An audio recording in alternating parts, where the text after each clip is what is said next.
ब्रेकनंतर स्वागत। एक महत्त्वाची बातमी। मुख्यमंत्री एकनाथ शिंदेंनी पिंपरी चिंचवड दौऱ्यावर असताना एका वृद्ध दाम्पत्याची कैफियत ऐकली आणि त्यांना 3 लाखांची मदतही केली। पतीच्या आजारपणाच्या खर्चासाठी पत्नीनं राहतं घरही विकलं होतं।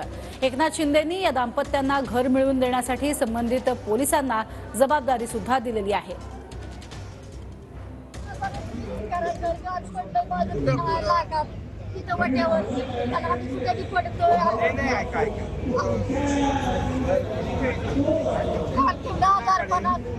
एका बाईकडे गायकवाड बाईक 3 लाख दवाखान्यात पंकऱ्याला मला दिसत नाही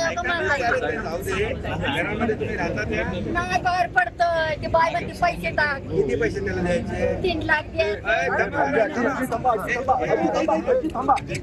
आजी बोला बोला आजी बोला एक मिनिट तुम्ही राहता का? वॉटर स्कीमला राहता का?